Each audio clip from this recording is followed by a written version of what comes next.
Bem-vindos ao Família na Real, gratidão por estar aqui, espero te fazer uma boa companhia. No Família na Real, juntos conversamos sobre os desafios e as transformações que impactam as relações familiares. Hoje mergulharemos em um tema que é cada vez mais atual e preocupante: a comunicação violenta nas redes sociais. Com a popularização das plataformas digitais, o ambiente virtual muitas vezes se torna um espaço de desrespeito e agressividade, influenciando diretamente as dinâmicas familiares. Como as redes têm potencializado discursos agressivos, impactado as relações dentro de casa? E mais importante, como podemos nos blindar e proteger os nossos lares? Fica com a gente porque está no ar o Família na Real pela TV Cidade Verde.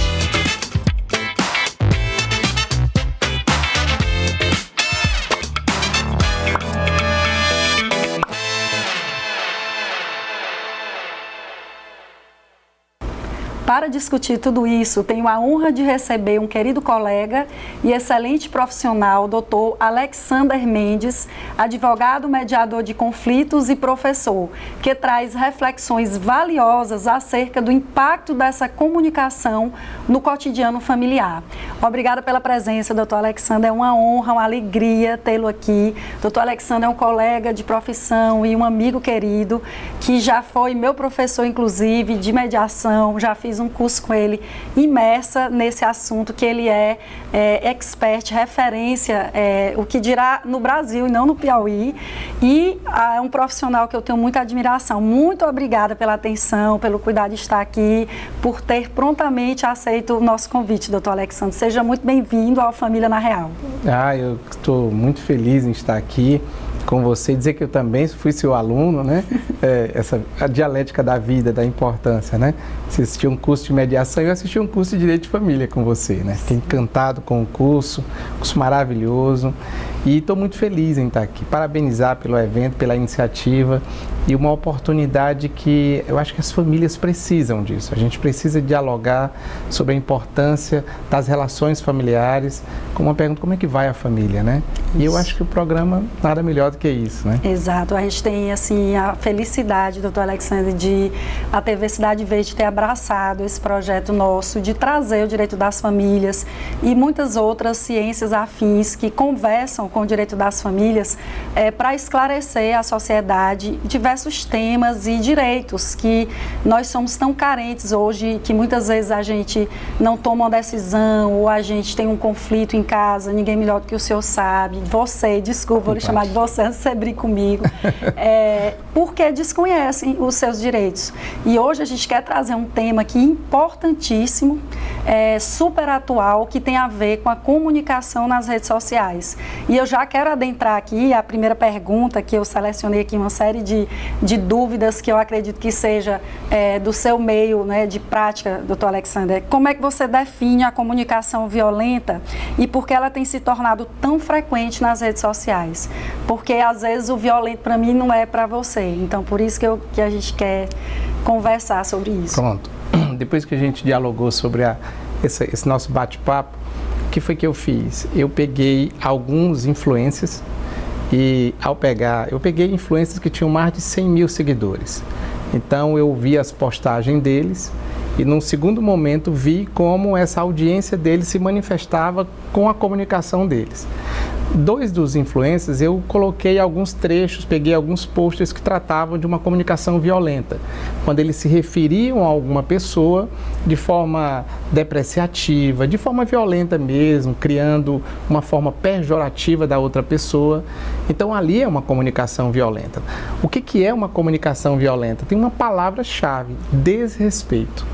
Todas as vezes que ocorre o desrespeito, ocorre uma violência.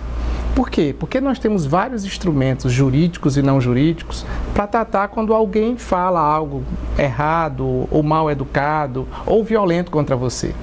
E aí, quando a gente decidiu fazer essa entrevista, eu tirei assim horas nas redes sociais, especificamente o Instagram, Então eu isolei esse influencer, em seguida peguei um pôster dele que ele tinha feito uma comunicação violenta e dividi em 2 etapas. A primeira etapa foi como essa audiência dele se manifesta quando ele fala.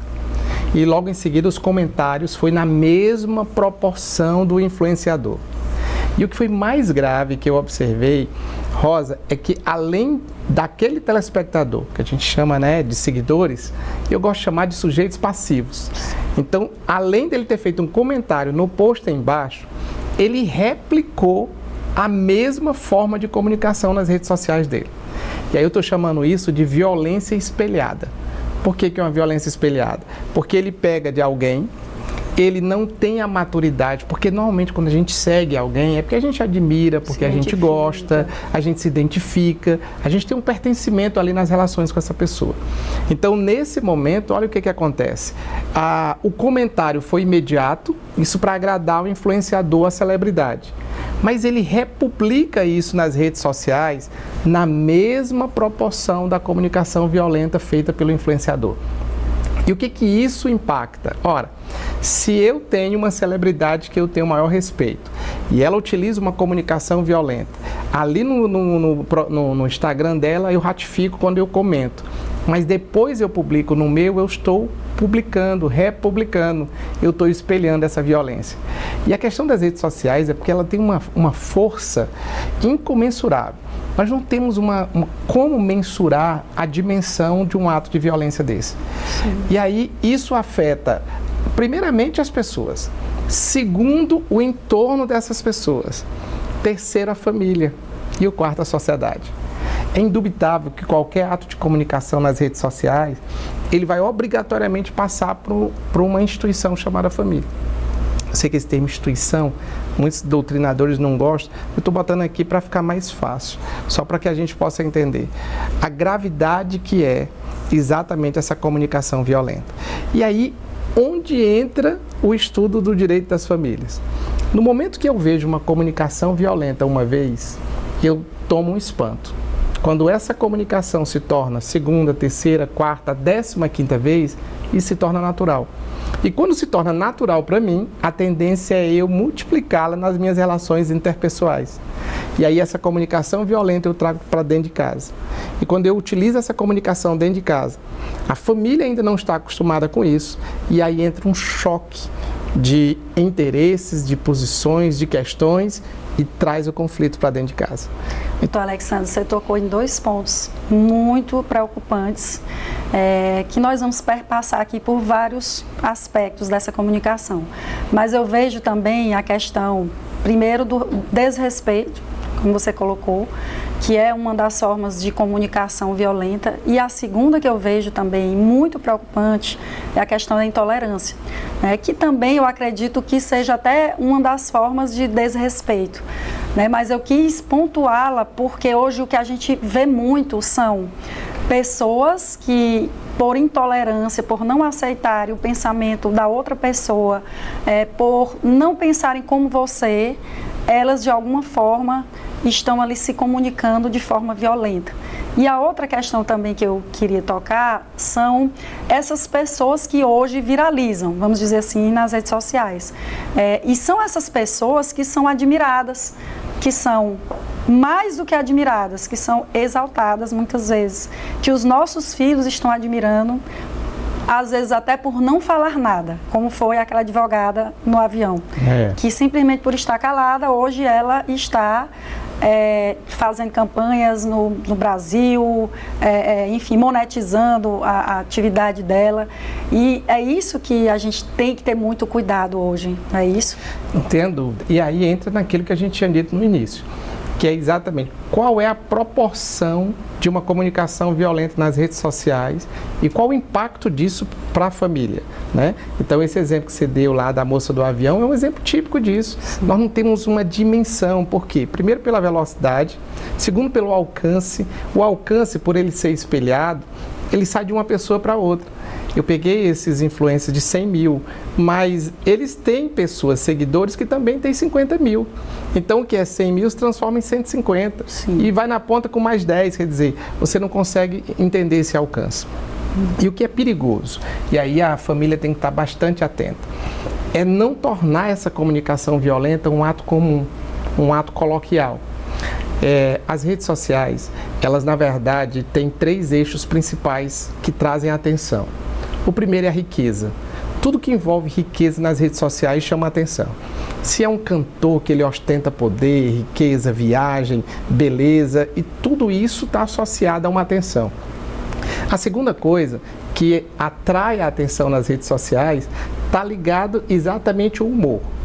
Tudo que é catastrófico, humor, atitude de ironia, de brincadeira, ali você também tem uma audiência. E o terceiro é a violência. O terceiro passo é a violência. Violência de toda natureza. Nesses dias que eu estava fazendo esse estudo sobre as redes sociais, eu percebi que todos os vídeos que circulam com atos de violência, eles tinham mais de 300 mil curtidas e violência de toda a natureza. Sim. Desde um trânsito que alguém desce, saca uma arma e atira no outro, até um pai que agride, maltrata não só o filho, mas maltrata um animal. Então observe que dentro das redes sociais, beleza, humor e violência, ele é atrativo. Como ele é atrativo, o que acontece? Multiplica-se esse ato de violência. Uma comunicação violenta é quando eu não respeito a sua posição. É quando você toma suas decisões políticas, religiosas, culturais e automaticamente, além de não respeitar, eu desqualifico. No momento que você desqualifica aquilo que é ânimos de vontade da pessoa, produz um ato de desrespeito e esse desrespeito é o guarda-chuva da violência. E aí, doutor Alexandre, a gente entra aqui na segunda pergunta em relação ao nosso bate-papo. As redes sociais, elas criaram um espaço democrático de fala, como a gente conversou aqui, mas também abriram espaço para discurso de ódio. Quais fatores que você acredita que incentivam essa polarização e a agressividade online? E aí, fazendo um parênteses, doutor Alexandre, sobre a questão da violência, até pela questão da curiosidade, a gente vê situações, às vezes, de casais ou ex-casais, que são da minha área de atuação, e ali no momento do divórcio, que eles resolvem expor as suas vidas pessoais e as dos seus filhos nas redes sociais, também a gente vai conversar sobre isso ainda, e aquilo ali, imediatamente, aquele que fala ou de quem se fala, em um dia ele aumenta 100 mil seguidores, 200 mil seguidores, nessas falas agressivas, quando envolve polícia, quando envolve justiça, né? Então as pessoas, elas têm nós todos, do ser humano, essa curiosidade, até para saber o que vai dar, o que vai acontecer, só que nessa, nós temos pessoas vulneráveis, que são os nossos filhos, e nós, por vezes, nos deixamos influenciar e nos deixamos até impactar mesmo em algumas situações, o que dirá a minha filha de 14 que eu tenho, ou uma criança, né, mais nova. Então, quais são os fatores que você acredita que incentivam essa polarização aí e a agressividade online? Olha, o que as redes sociais trouxeram de muita novidade? Todos nós somos atores principais desse processo. Então, antes nós tínhamos as redes de comunicações abertas, as televisões, elas pautavam o que ia acontecer no dia, as discussões, os fuxicos do dia a dia. Então, tudo era pautado conforme o que essa TV aberta fazia. No momento que as redes sociais pegam qualquer cidadão e transformam ele no sujeito das relações interpessoais, porque eu posso ser, na verdade, o sujeito de mim mesmo, a partir do momento que eu tenho 10 seguidores. Então, eu começo a dizer, olha, eu sou agora uma celebridade. E aí, eu vou... Agir como tal. Age como tal. Aí, de repente, você tem um ator muito famoso, mas, de repente, você tem uma pessoa que ninguém conhecia, que tem a mesma, hoje, tecnicamente, quase a mesma fama. Não na mesma proporção, mas... E aí, você começa, de um senso comum, descobrindo o que atrai. E como eu disse, Aristóteles já tratava disso, né? O choro e, na verdade, o riso é o que o outro quer saber. E é o que o outro quer ver. As histórias, as dores, né? Que a gente chama, lá na história, a gente chama de história da vida privada. Isso. E essa história da vida privada, ela sempre atraiu. Atraiu em Roma, atraiu em Grécia, atraiu na Idade Média. Basta que nós pegarmos o exemplo da família real. Hoje a família mais visitada, mais pesquisada, mais curiada é exatamente a inglesa. Por quê? Porque ela envolve aquilo que a gente tinha discutido. Ali tem riqueza, ali tem beleza, ali tem riso, mas ali também tem tragédia. E essa tragédia atrai. Quando as pessoas começam a perceber que a tragédia é um dos caminhos que pode levar à audiência, então eles vão alimentando essas tragédias. E essas tragédias, elas vão construindo no cidadão comum, que é o telespectador, ele começa a se adaptar com isso. Há atos de violência, há comportamentos de violência, há ações de violência, e isso que tecnicamente era um grande espanto, no momento que ele se torna comum, você traz para dentro da sua casa. Então a comunicação, eu lembro que eu fiz um procedimento de mediação, e na mediação o pai disse assim: olha, eu não aguento. Olha, Alessandro, ele olha para mim e diz assim: ei, cara, me pega um copo d'água. Eu achei aquilo um absurdo. Eu disse a ele que se ele tivesse dito isso com meu pai, ou eu tivesse dito com meu pai tinha me colocado para fora de casa. É o choque cultural. Mas isso, quando ele vê nas redes sociais, é super tranquilo. Por quê? Porque a comunicação, e aí, Rosa, as redes sociais, elas romperam as hierarquias. Isso. Não existe mais hierarquia nas relações sociais das redes sociais. E também não existe mais idade. Você pode ter 40 anos, 10 anos ou 90 anos. Se você se comunicar bem lá, você vai encontrar o seu nicho. Você vai ser o sujeito dessa relação. E aí você ganha essa independência. Essa independência as famílias não estão acostumadas a ter. E aí entra um choque que vai produzir esse conflito. O conflito da independência, o conflito do comportamento individual. E no momento que a família se afasta desse que é o telespectador, do que está acontecendo nas redes sociais, que nós temos mais experiência. Nós podemos orientar, você orienta a sua garota e diz: olha, isso tem que ter assim, cuidado com isso, porque isso é um ato de violência, isso é crime, isso não é crime. Porque para aquele que está absorvendo, que não tem o conhecimento, acha que tudo é permitido. Doutor Alexandre, é bom até você tocar nisso, para a gente falar um pouco aqui do intuito desse bate-papo. Doutor Alexandre trabalha também nas redes sociais, tem um trabalho ativo. Sim. De passar informações relevantíssimas para a gente. Eu trabalho e compartilho minha vida de trabalho, minha vida pessoal. Então, assim, o programa aqui não são profissionais que são contra o digital nem as redes sociais. De forma mas a gente quer chamar atenção para os perigos, né, doutor Alexandre? Eu acho que você foi muito feliz agora. É isso mesmo, Rosa. O que a gente tem que fazer é, no momento que é uma pessoa, sim, 2, 3, quando você multiplica essa relação tem que ter algumas regras. E os influenciadores, as celebridades, aquelas pessoas que têm 10 seguidores e os que têm 1 milhão de seguidores, eles precisam entender que a fala dessas pessoas, elas na verdade podem se tornar verdades absolutas para o seu público. Responsabilidade social. Nem todos os influenciadores são ruins, nem todos são, polarizam as relações, pelo contrário. Então, qual é o papel dos influenciadores digitais na propagação de comportamentos positivos ou negativos dentro das famílias? Como é que você acha, doutor Alexandre, que eles podem ser agentes de mudança? Primeiro assim, eu dou um exemplo que quando às vezes eu chego em casa um dia, uma rotina muito estressante, muitas situações delicadas, e aí você põe ali o TikTok que você consegue monitorar as brincadeiras, que eu falei da questão do humor. Isso. E de repente você fica assistindo aquilo, você fica rindo, você se vê a forma agradável, mas nós que temos uma certa maturidade nas relações, a gente tem que selecionar, porque nem sempre o que a gente ri pode ser realmente uma brincadeira sadia. Essa brincadeira sadia pode ser um ato discriminatório, pode ser um ato de revanchismo, pode ser uma comunicação violenta, desrespeito, pode cair para a esfera criminal, calúnia, difamação, injúria. E aquele telespectador das redes sociais, muitas vezes ele não tem esse conhecimento.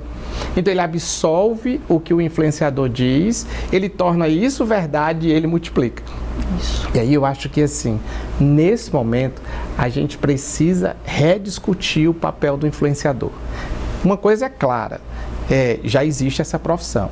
E uma profissão remunerada, uma profissão respeitada, uma profissão que tem feito trabalhos tão fantásticos. Se você pegar, eu tenho dificuldade com comida, mas um dia eu decidi fazer comida. Sim. E eu estava só, e eu fui buscar o quê? Eu fui para o YouTube. Cheguei lá no YouTube e disse, hoje eu vou fazer um arroz, um feijão e um bife. Sim. E interessante, Rosa, que quando eu comecei a ver lá como que se fazia isso, eu comecei a conversar com a moça que estava ensinando. Eu disse, ei, vai devagar. Olha só, vá devagar que eu não estou entendendo. Sim. Então, para que a gente possa perceber o quanto que isso influencia o nosso comportamento, a nossa relação. E nós temos em todas as áreas, não é, doutor Em todas as áreas. Nós temos, inclusive, hoje, padres, eu digo padres, porque não eram, assim, pessoas que compartilhavam aquele momento ali de uma forma tão comum como hoje. O padre Fábio de Mello, ele todos os dias tem ali um momento que ele compartilha, tem pastores, enfim, todo mundo, psicólogas, e são profissionais que muitas vezes, no caso dos psicólogos que eu disse, que eu adoro ouvir, tem profissionais que é um verdadeiro momento de terapia ali, que lhe ajuda muito. Então, assim como os filtros do Instagram, que inclusive vão sair a partir do dia 14 de janeiro, aqueles filtros feitos fora do Instagram, eles vão sair do Instagram agora. E tem lá os motivos, né, que o Zuc lá disse que ia tirar. Então, assim como esses filtros, eu acho que nós temos que aprender a ter esses filtros ao utilizar qualquer rede social, porque o equilíbrio acima de tudo. Sim. Né? Eu acho que a partir do momento que a gente entender tanto para quem compartilha a sua profissão, o seu conhecimento, o seu trabalho no Instagram, como para quem absorve aquilo, e hoje todo mundo é um pouco influencer, todo mundo também consome. Então, nós somos consumidores ativos e passivos e também influencers, né? Eu vou compartilhar com você uma experiência que eu vivi. Eu fui dar uma entrevista numa TV a nível nacional. E aí, eu dei entrevista 10 da manhã e fui para o aeroporto às 4 da tarde. E aí no aeroporto eu fui comprar lá acho que foi um perfume, alguma coisa assim. E a moça que estava me vendendo, ela disse, você estava dando uma entrevista agora num programa, tá? Eu disse, estava. Ela disse, que legal, o senhor tira uma foto comigo? Eu achei aquilo fantástico. E eu, depois do ato, eu disse, tiro sim. Tirei a foto, mas no momento que eu tirei a foto, até o voo que pousou em Teresina, eu fiquei a refletir. Sim. Olha só, ela não sabia direito o que eu tinha comentado, ela tinha me visto o poder da imagem na televisão, nas redes sociais. E ela disse assim, eu quero uma foto. O que é a fotografia? Eu quero para 2 motivos. Primeiro, para ficar registrado a importância de ter conhecido você. Segundo, porque se você for realmente muito famoso, eu já tenho uma foto com você. Foi essa expressão que ela utilizou. Sim. E o que é isso? Isso agrega. Isso junta pessoas. Quantas pessoas que, na verdade, nós nos conhecemos, não nos conhecemos fisicamente, mas quando nos encontramos e tanto dialogar nas redes sociais, a gente já se sente, né, familiarizado. Oi, tudo bem? Como vai? E aí você cumprimenta. É verdade. Então, assim, a rede social, ela ela tem um poder, ela tem uma importância e uma relevância. Agora, existe um canal preventivo nesse meio. E eu acho que 2 instrumentos, eu estou colocando aqui a palavra instrumentos, mas dois contra-ataque. E eu acho que o primeiro é a família e o segundo é o processo escolar. Esses 2, eles têm que estarem bastante antenados. Se a família fecha a porta do que está acontecendo nas redes sociais, se a escola fecha a porta do que está acontecendo nas redes sociais, essas pessoas que estão lá, eles vão buscar outras pessoas para buscarem essas informações. E aí o ato de prevenção, que eu entendo, é um ato de inclusão e não de exclusão. Porque se eu excluir, vai ficar mais satisfatório ver isso. E eu, sendo excluído desse processo de que ninguém me orienta e eu posso tudo, eu vou buscar exatamente o proibido. E aí a gente não seleciona. Sim. Doutor Alexandre, em relação ali como afeta o ambiente familiar, a gente já falou sobre naturalizar algumas situações, né? Mas eu vejo que é bem além. Por exemplo, às vezes eu noto até uma impaciência nos adolescentes hoje. nos jovens. Por quê? Porque numa impaciência geral para ouvir, geral para conversar, geral para expressar o que eles sentem. E isso é também das redes sociais. Por quê? Porque hoje até o WhatsApp, eles ouvem no 2, no 1.5, no TikTok, eles aceleram, é tudo assim muito lúdico e ao mesmo tempo rápido, dinâmico. Então eu queria que você falasse um pouco sobre como afeta realmente essa dinâmica familiar na sua concepção. Tudo isso que nós estamos conversando. Eu acho que essa foi a pergunta mais extraordinária que eu vi na televisão nos últimos anos. Porque tem uma palavra que chama instantaneidade. As redes sociais, elas trouxeram essa instantaneidade. Sim. Tudo é muito instantâneo. Você tem um ato aqui que 10 mil pessoas viram, que 1,5 milhão de pessoas viram. E essa instantaneidade, para quem está vivenciando e passa a ter um pseudo-controle, porque você não tem um controle, mas tem um pseudo-controle. Sim. E aí o que acontece? Você tem um poder de decisão sobre aquilo que você quer ver, sobre aquilo que você quer ouvir. Então, o aparelho telefônico, ele fica exatamente do tamanho das mãos. E o controle da outra mão é o controle de dizer o que você aceita e o que você não aceita. Então, quando você passa a flexibilizar as imagens que você está vendo, não quero, passo, não quero, não passo, não quero, passo. Então, ali, você está passando informação para o seu cérebro que você tem um controle de um monte de coisa. E você passa a ficar impaciente com aquilo que você não gosta. Então, se o meu pai for discutir comigo sobre o dizer que eu não vou para uma festa tal porque é perigoso, porque ele está sem condições financeiras, a coisa não está bem, então eu não tenho mais paciência para ouvir essa justificativa. Eu só tenho paciência para dizer vou ou não vou. Por quê? Porque ele tem esse controle. E o que é grave nesse processo? Tem muita coisa positiva, mas tem uma coisa que é grave. É que no momento que eu acho que eu tenho esse controle, quando eu não gosto de alguém, o que eu faço? Eu bloqueio essa pessoa. Eu bloqueio ela em todas as redes sociais e essa pessoa não me vê e essa pessoa eu também não vejo mais.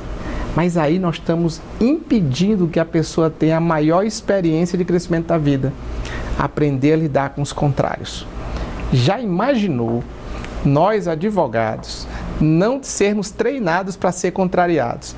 E nós tivemos uma experiência de um dia a audiência, um outro advogado usar de uma comunicação firme, você vai lá e agride. Por quê? Porque você não foi treinado, você não foi educado.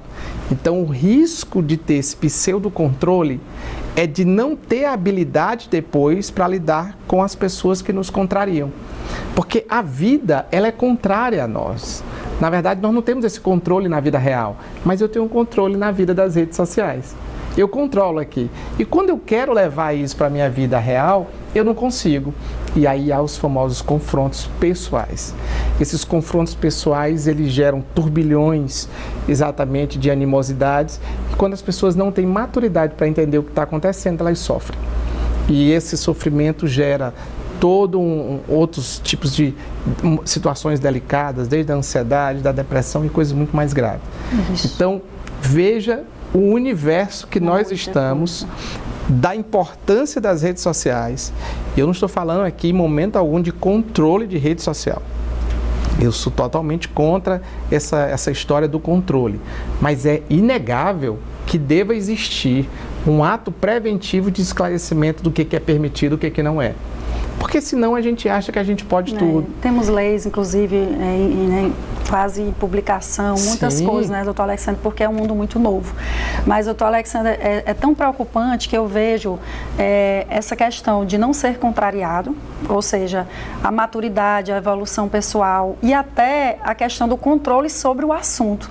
Porque eu vejo que, por vezes, não só eles não têm paciência de conversar, como se for um assunto que eles não estão gostando ou que eles não querem nem, eles só fazem se retirar e deixam a gente falando sozinho. Então, assim, nós estamos ali num mundo de pessoas que estão crescendo, que sabem escutar pouco, né, que não tem muita tolerância, né, e isso é muito preocupante. Por isso é que a gente quer chamar atenção aqui nesse programa para debates e reflexões. A gente quer trazer reflexões, né, doutor Alexandre, no mundo que a gente vive, tanto no trabalho quanto na vida pessoal.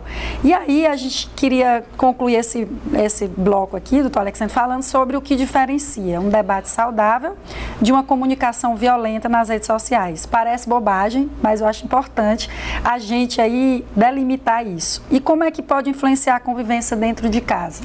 Pronto. Então, vamos voltar então lá para o que é violento. É tudo aquilo que agride o outro.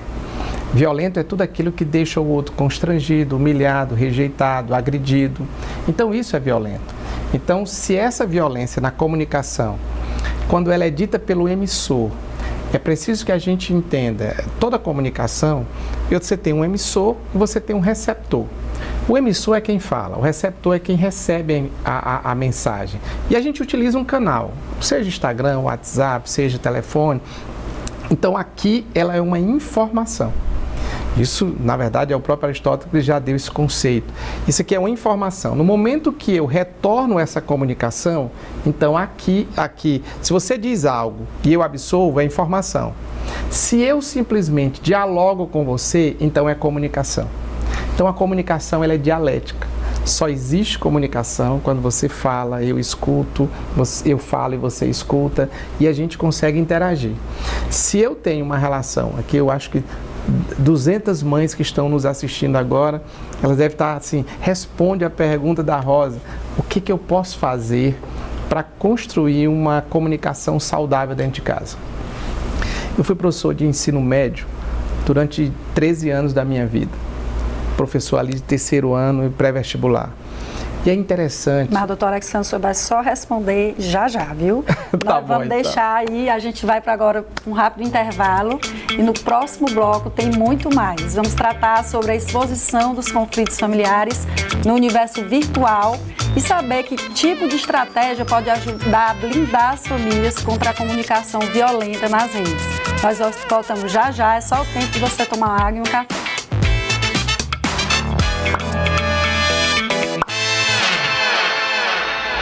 Estamos de volta com Família na Real pela TV Cidade Verde, canal 5.2. Lembrando que se você tem alguma dúvida ou sugestão de tema, pode enviar para esse contato aqui que aparece no seu vídeo. Hoje estou recebendo o advogado, mediador de conflitos e professor Dr. Alexander Mendes. Estamos tratando sobre comunicação violenta nas redes sociais, como os discursos agressivos podem gerar conflitos e afetar as dinâmicas familiares. Vamos continuar aqui nosso bate-papo. Doutor Alexandre, continue aí o que você estava falando sobre a questão na família. Eu vou até pedir permissão. Sim. Que eu quero falar exatamente com a família nesse momento. Eu fui professor de ensino médio durante 13 anos, 13 para 14 anos da minha vida. E ali, naquele momento, sendo professor do ensino médio, você tinha alunos entre 15, 16 e 17 anos. E aqueles meninos tinham um problema tamanho, porque era um turbilhão de responsabilidade. Por quê? Porque quando eles nascem, toda a família está em torno deles. Quando eles estão dando os primeiros passos, lá está toda a família. Ele cai, está todo mundo de braço. Quando ele começa a evoluir, que ele vai para a escola, começa a ter algumas relações sociais, quando ele começa a crescer, sabe o que acontece que a família faz? A família vai deixando que ele possa seguir. Isso é positivo, mas todos nós precisamos de um apoio, todos nós precisamos de abraço, todos nós precisamos de um acalento. Quando ele completa essa adolescência, o que acontece? Ele começa a fazer uma leitura social que antes eles não faziam.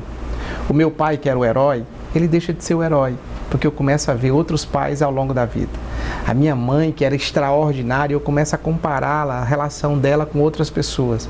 A minha casa, que era o meu castelo medieval, ele na verdade nem é tão bonito porque eu comecei a ver outras casas. Nessa idade, a pessoa tem que definir sexualidade, profissão.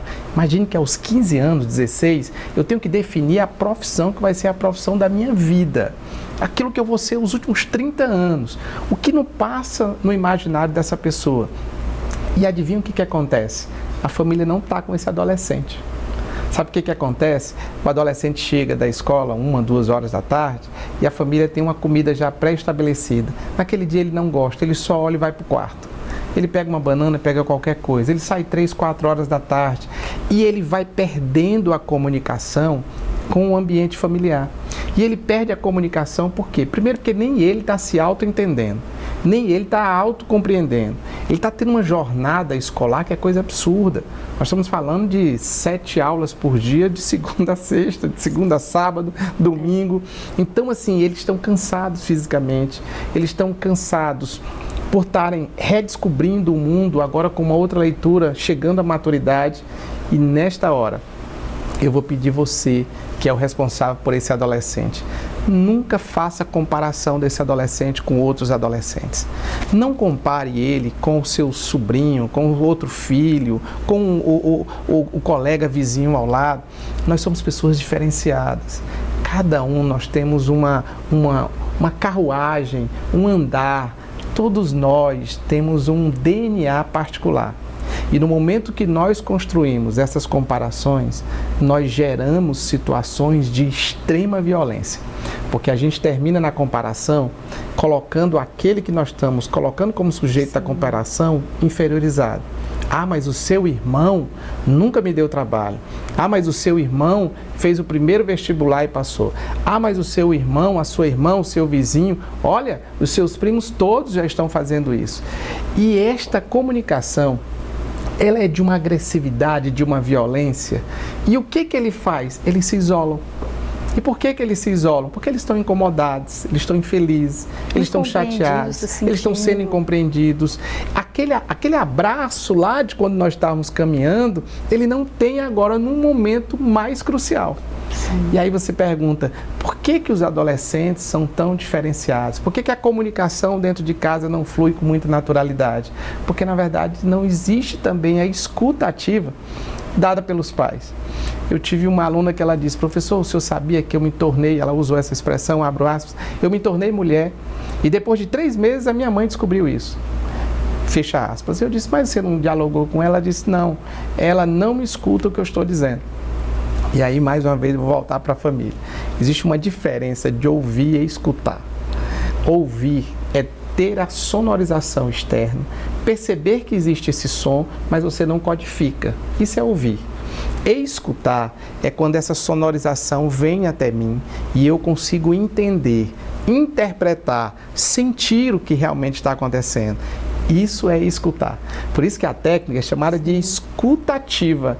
Por quê? Não vai ser ouvir ativamente, porque ouvir você não interpreta. Sim. E a família, ela tem que, na verdade, escutar os filhos. E falando mais ainda de forma clara aqui para nosso telespectador, doutor Alexandre, escutar ativamente é você olhar no olho do seu filho, é você ser empático no mais profundo da palavra e não só se colocar no lugar do outro, porque empatia é muito além disso, é você tentar compreender a dor dele. E outra, você se capacitar e estudar para educar, porque eu digo muito, doutor Alexandre, me coloco para dar 10 aulas, para ler 5 livros, para estudar qualquer curso, mas educar filho é um desafio hoje. Então, nós também, pais, e agora eu vou fazer minha defesa, é muito difícil você também estar nesse papel de educar. Por quê? Porque essa incompreensão que o adolescente coloca, muitas vezes nós também, pais, nos sentimos assim, porque a gente fala uma, fala duas, fala 3, e aí vem o conflito para o doutor Alexandre mediar, não é, doutor Alexandre? Porque o pai e a mãe também têm, só que nós somos adultos, então para nós é mais, vamos dizer assim, tecnicamente mais fácil da gente entender o que a gente precisa ali. Se a gente precisar de uma terapia, a gente procura, se a gente precisar ler livros para educar, a gente ler, se a gente precisar do doutor Alexandre para mediar, a gente tem que procurar, não é isso, doutor Alexandre?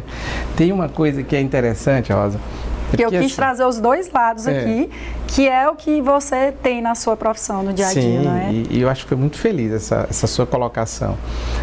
Nós temos gerações diferentes. E essa diferença de gerações, ela também traz uma mudança comportamental, educacional. Quem, na verdade, foi educado no século XX, ali por volta dos anos 60, 70, 80, 90, Sim. Você tinha uma relação que era verticalizada. O que significa dizer? Os nossos pais, mães diziam e nós obedecíamos. Pai, pai, mãe, mãe, mãe, mas existia uma ordem e essa ordem era cumprida. Na virada do século XX para o século XXI, essa relação familiar deixa de ser verticalizada e ela passa a ser horizontalizada. Quando a relação ela é horizontalizada, significa dizer o poder de mando perde força. O poder de coercibilidade também perde força. E aí entra o afago, entra o respeito, entra a empatia. Sim. Eu sei que muita gente aí, os especialistas no estudo de mediação, eles ficam meio vezes ali, todo mundo meio chateado comigo ou me questionam, e eu fico super tranquilo, podem questionar. Mas eu dou um conceito diferente de empatia. Quando você busca um conceito de empatia, qualquer livro didático, qualquer teoria vai dizer que empatia é você se colocar no lugar do outro, para poder entender o outro. E aí eu, apesar de respeitar esse conceito, eu estou dando um outro conceito. Empatia não é me colocar no lugar do outro. Empatia é entender o outro do jeito que ele é, com as qualidades que ele tem, com os defeitos que eu acho que ele tem, sim, com as dificuldades que ele tem. Até porque muitas vezes não é nem possível se colocar no lugar do outro. Eu também sou muito... É muito mais amplo esse conceito de empatia. Se eu tiver que me colocar no lugar da Rosa para entendê-la, eu não estou entendendo a Rosa, eu estou me entendendo na posição da Rosa. Então, não está adiantando. Se eu tiver que te entender ficando na sua posição, eu continuo só me entendendo. Sim. Entender o outro é respeitar aquelas pessoas que não gostam de festa, aquelas pessoas que não gostam de uma comunicação aberta, aquelas pessoas que não nasceram sorrindo. Entender o outro é dizer que quando você convida alguém para comer uma pizza, ele diz: eu não gosto de pizzaria. E ainda assim você vai amar essa pessoa, você vai respeitar essa pessoa. Por quê? Por causa dessa complexidade das individualidades. E essa complexidade das individualidades, ela produz o quê? Ela produz uma coisa que já vai ser discutido nas redes sociais, discutido nos meios acadêmicos, vai ser discutido dentro das relações familiares, chama de singularidade. A singularidade é o poder da individualidade, que na verdade nós estamos tendo, que nós estamos buscando, que nós sempre tivemos, qualquer ser humano, ele sempre teve isso. Mas aí existe uma massificação comportamental. E todas as vezes que essa pessoa se torna diferente do que essa massificação, nesse momento o que acontece? Você pode ser questionado. Isso. E aí você é questionado, seu filho é questionado, a sua filha é questionada. Por que ela tem um comportamento diferente do padrão normal? Lá atrás, século XX, hierarquicamente, a gente dizia como é que eles deviam, inclusive, se vestir. Hoje a gente não consegue fazer mais isso. Verdade. E aí quem são os responsáveis sobre essa formação dos filhos, eles começam a perceber que tem uma coisa que é fundamental: o diálogo, a observação. Na verdade, aqueles responsáveis pelos filhos, eles não têm condições de olhar para o filho no final de semana. Eu não tenho tempo, hora nenhuma, e eu vou olhar para o meu filho num sábado, ou então num domingo. Não. Ou você observa o seu filho. Na verdade, aí eu volto a fazer uma diferença. Uma coisa é olhar e outra coisa é enxergar. Quem olha, vê. Quem enxerga, vê e interpreta. E eu vou dizer às famílias que elas precisam se enxergarem. Por quê? Porque você precisa enxergar, porque de um dia para o outro acontece tanta coisa. Sim. De um dia para o outro, na verdade, é um turbilhão que passa no imaginário desses adolescentes, dessas diário, crianças. Né, doutor Alexandre? A gente precisa, não precisa, se o diálogo não é tão comum, ele não precisa estar ali tão aberto, porque tem pessoas que é da natureza da pessoa. Mas olha, você acredita que até a posição que as pessoas pegam as xícaras no café da manhã identifica como foi que elas na verdade dormiram? Então, o toque da agilidade, da rapidez de tocar nessa xícara para levar até a boca e da forma de devolver isso até o pires ou então a mesa, você consegue perceber como que na verdade foi a noite, como que foi na verdade os dias, ou como que essa pessoa está. E aí, quando eu não tenho uma habilidade técnica, porque eu acho que tem coisas que transbordam o papel dos responsáveis. Os responsáveis não entendem de tudo. E aí é onde entram os profissionais. Sim. Os psicólogos, os psiquiatras, os psicanalistas. Isso. Eles entram para fazer esse apoio. Na Grécia Antiga, eles ouviam falar de violência 2 vezes por ano. Alguém agrediu o outro numa situação de violência. Nós conseguimos ver o ato de violência por segundo. Se você abre em qualquer meio de comunicação, televisivo, de pesquisa, redes sociais, a violência ela é comum. Isso nos afeta. Sim. Isso nos amedronta, isso nos deixa preocupados. E quando nós temos esses sentimentos repressivos, nós vamos reagir em algum lugar com isso. E infelizmente ou felizmente, aí eu na verdade não tenho uma resposta para isso. Adivinha onde isso tudo cai? Na família. Doutor Alexandre, eu queria adentrar aqui num ponto muito importante também, que é sobre essa exposição exagerada de conflitos familiares, porque nós estamos falando de diversos temas dentro da comunicação violenta. E com certeza daria mais de um programa, porque realmente são muito profundos na análise, mas é bom que a gente está trazendo aqui reflexões. Você acredita que essa exposição exagerada de conflitos familiares nas redes, por influenciadores, pode normalizar a comunicação violenta? E como isso pode impactar as dinâmicas internas da família? Então, nós vemos muitas vezes influenciadores trazendo o mesmo. Na minha área é muito comum, né? Vou dar o exemplo da Luana Piovani, que todo dia ela está lá falando do como é a relação parental do pai do filho dela, falando dos filhos dela, falando do processo dela, que é segredo de justiça, falando até da justiça de Portugal, que ela tem sofrido violência processual. Então, ela expõe tudo, né? E muitas vezes a forma de expor do influenciador pode impactar, né, na forma de casa. Um exemplo que eu estou dando. Queria ouvir a sua opinião. Rosa, quando nós não perdemos a percepção do que nós falamos e o impacto que isso provoca não só na gente, mas em todo o entorno que nos cerca, esse é o momento de nós procurarmos uma ajuda, um apoio. É o momento de nós procurarmos pessoas que possam nos auxiliar. Imagine que as relações familiares, elas são relações privadas, na sua maior parte. As relações privadas são tratadas por aquele que os interessa. Quando eu dou publicidade a isso, é importante que a publicidade só aconteça quando todos os sujeitos do processo têm plena consciência do que está sendo publicitado. Vou dar um exemplo. Quando um casal decide publicitar o seu divórcio, os seus atos de violência, suas agressões, a sua comunicação violenta, talvez aquilo ela se sinta bem, feliz. Tem um lado positivo, sim, alerta outras pessoas para não cair naquela situação, orienta, sim, motiva, impulsiona pessoas a não ficarem caladas em determinadas situações. Esse é o lado positivo. Mas existe também um lado muito delicado, e o lado delicado está: os adultos, eles podem se comunicar e eles têm a percepção de entender o tamanho da dor e as vazantes e soluções.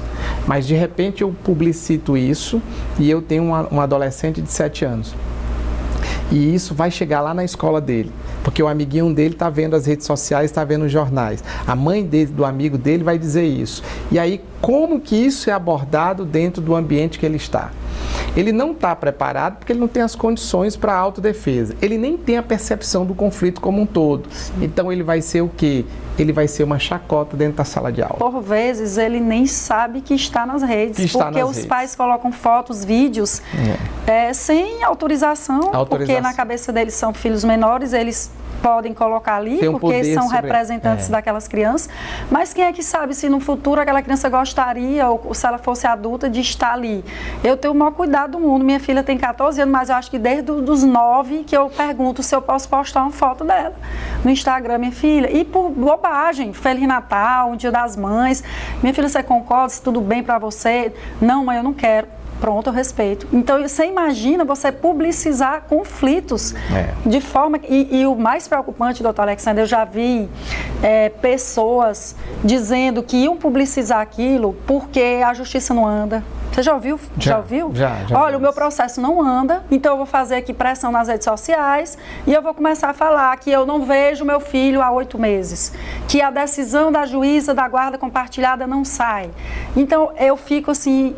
muito preocupada com isso, muito preocupada. Isso, a gente respeita as pessoas que tomam esses caminhos, porque todo mundo todo mundo tem um poder de decisão, de ver as estratégias que está fazendo, mas eu volto a pedir uma coisa: no momento em que você publicita o que é algo privado, você precisa ter plena consciência se os sujeitos envolvidos têm capacidade para entender o que está acontecendo, autorizaram essa publicitação e que essa pessoa, os sujeitos, eles têm plena consciência de como podem se manifestar quando isso for publicitado. Porque quando a gente faz isso, a gente coloca pessoas em situações delicadíssimas.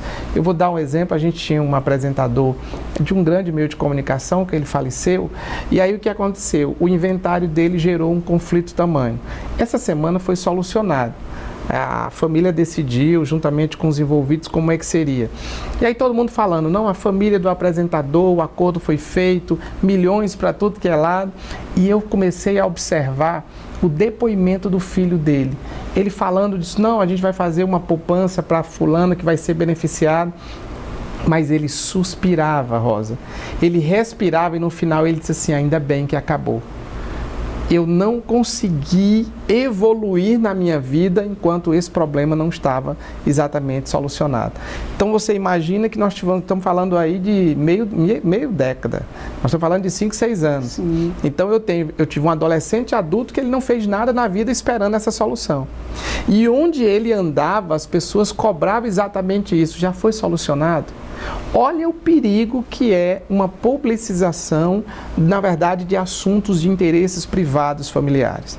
Eu não estou dizendo que isso não deva ocorrer. Eu acho até que pode, porque de repente você orienta outras pessoas. A questão é, precisa-se ter a segurança de que esses sujeitos estão preparados para dar soluções, para dar respostas, por causa das consequências. Porque existem, eu acho que essas consequências é que devem ser mais avaliadas antes de tornar pública. As consequências jurídicas, se houver, as consequências ali da questão da escola do seu filho, da sociedade, do contexto que as pessoas envolvidas estão ali. Porque eu acho o mais importante aqui a gente falar é sobre não agir por impulso, Então, porque existem estudos na psicologia, inclusive, que até para você digitar uma mensagem no WhatsApp, se você estiver tomado pela raiva, pelo ódio, não digite, esconda o telefone, respire fundo, porque a chance de você se arrepender 10, 15 segundos depois que você enviou é enorme. Então, você imagina publicizar uma situação que envolve pessoas, envolve, na minha área, por exemplo, que é o que eu lido ali diariamente, divórcios, alienação parental, questões de guarda, Então, tem que pensar muito. Fora outras situações de violência, mas tem esse lado também, Como a gente diz, tudo tem o lado positivo e negativo. E, doutor Alexandre, eu queria também saber, na sua opinião, sobre as estratégias práticas que você recomendaria para blindar as famílias. Porque nós já conversamos sobre muitas coisas aqui, E é contra essa comunicação violenta. Ou seja, para tentar assim, trazer um pouco também de acalento para as nossas famílias, soluções, de como a gente poderia nos blindar. A gente também já conversou sobre isso, mas eu quero ouvir mais pontualmente da sua opinião. Eu acho que a primeira coisa é estarmos todos no mesmo pertencimento, no mesmo espaço. Então, não deixem, se for criança ou adolescente abaixo de 14 anos, que eles tomem as interpretações sozinhos. É importante que os responsáveis estejam nesse monitoramento. Isso dá trabalho, isso tem um esforço enorme, mas é necessário. E a realidade E hoje, é realidade. Até em jogos a gente vê o quanto que é necessário os pais estarem sempre monitorando, porque é um perigo. Esse monitoramento, eu reitero a palavra colocada entre aspas, é porque é a necessidade de você fazer uma intervenção na hora certa. A intervenção significa dizer, olha, eu vou dar um exemplo real. Eu tive a filha de um grande amigo que nós estávamos num ambiente de viagem e aí ela presenciou na rede social um cidadão que ele passou com o carro por cima do outro, ele voltou e passou de novo. E ela ficou tremendo toda e ela chorava. Pai, mas ele fez de propósito. E o pai disse, não, aqui é uma brincadeira. Eu deixei que ele dissesse aquilo porque ele naquele momento estava fazendo a responsabilidade da orientação. Então, eu não posso dizer que isso não acontece. Eu não posso criar um castelo medieval, colocar o meu filho, a minha filha e dizer que isso não acontece. A questão é a orientação, a questão é a prevenção. Hoje, se for uma criança, você consegue bloquear determinados sites, determinadas situações, consegue bloquear o outro. Então, daí você ter uma rede de comunicação coletiva, ela é importante. Quando você tem aquele famoso pacote das redes, eles são importantes por isso, porque você tem exatamente esse controle. O segundo é observar o comportamento da pessoa que convive com você. São gestos tão simples. Eu sei muito que a minha esposa, ela adora um chocolate de uma determinada empresa. Esse chocolate é um chocolate de laranja. É um gesto tão simples, mas ontem ela não ficou bem. Ontem ela estava mal, eu notei muito silêncio. No outro dia, o gesto é tão simples, você vai lá e compra, coloca no cantinho e diz assim, lembrei de você. E aí permita que a pessoa possa se abrir, permita que a pessoa possa dialogar. E o terceiro momento é o diálogo entre família e escola. Você sabe que os nossos filhos, eles dizem tudo para os pais até 7 anos. Dos 7 anos aos 12 anos, eles dizem tudo para os amiguinhos dele. Verdade. E depois dos 14 anos, eles só dizem para os grandes amigos dele. E quem está fora disso? A família. E por que a família está fora? Nós estamos fora porque nós não interagimos, porque nós não respeitamos, porque na verdade toda e qualquer comunicação que venha deles, a informação que venha deles, não é respeitada por nós. E aí nós tentamos muitas vezes construir aquela educação de imposição, de regras, de ordem, de poder, e o que acontece? Não vou mais dizer para o meu pai, não vou mais dizer para minha tia, não vou mais dizer para minha avó. O que justifica um garoto de 6 anos virar para a avó e disse, vó, não vou mais dizer não, que a senhora é arcaica. E a avó, meu Deus, ele me chamou de arcaica. Sim. Você sabe o conceito de arcaica, menina? E a avó foi explicar. Conflito de gerações. É preciso que o diálogo entre os responsáveis, o diálogo entre família e escola seja claro e as perguntas abertas sejam constantes. Se nós não fizermos isso, nós vamos permitir que eles possam fazer as interpretações e aí volta o caso que você deu o exemplo. Sim. Eles não têm maturidade para isso. Ou seja, a própria família, já encaminhando aqui para a nossa pergunta final, ou seja, a própria família, doutor Alexandre, ela pode aí iniciar essa mudança cultural. Por quê? Porque talvez a educação digital, ela pode ser a chave para reduzir essa comunicação violenta. Sim. Que é o que a gente tem conversado aqui. É um caminho sem volta, né? A questão, essa educação digital é um caminho sem volta. A gente vê em todos os aspectos. Então, eu acho que nós temos que saber usar a nosso favor sempre. Da família e da nossa própria educação em relação aos nossos filhos, em relação ao diálogo com os nossos parceiros, em relação ao nosso relacionamento no trabalho. É isso? Eu vou pegar aqui um alemão chamado Eugen Rostock, que ele diz que a origem dos conflitos está na comunicação, ou na ausência da comunicação, ou a falta da comunicação. Quando a gente tem essa ausência, quando a gente tem essa falta, a gente abre um fosso enorme entre as pessoas e permite que o outro interprete aquilo que ele quer interpretar, gerando inclusive os conflitos. Então eu acho que entender quem é o outro, respeitar o outro, valorizar as individualidades e permitir, quando a gente conhece o outro, a gente dá ao outro o que o outro gosta. Eu vou então concluir a minha fala com o Marshall, que é autor de uma obra chamada Comunicação Não Violenta, um livro que o mundo todo já leu. Maravilha. E aí, Marshall tem uma outra obra, que é uma obra pequenininha, que ele fala de que todo ser humano, ele tem necessidades, sentimentos e estratégias. Quando essa pessoa tem a necessidade e a necessidade não é suprida, ele gera sentimentos negativos. Sentimentos negativos geram estratégias. Por exemplo, o divórcio é uma necessidade de quem casa, quer ser amado, respeitado, quer construir uma família. Tá, essa necessidade foi suprida? Não. Sentimentos negativos. Sentimento de abandono, de rejeição, de ódio. E aí o que provoca? Provoca o divórcio. O divórcio é uma estratégia de um sentimento negativo por uma necessidade não suprida. A gente precisa suprir a necessidade do outro.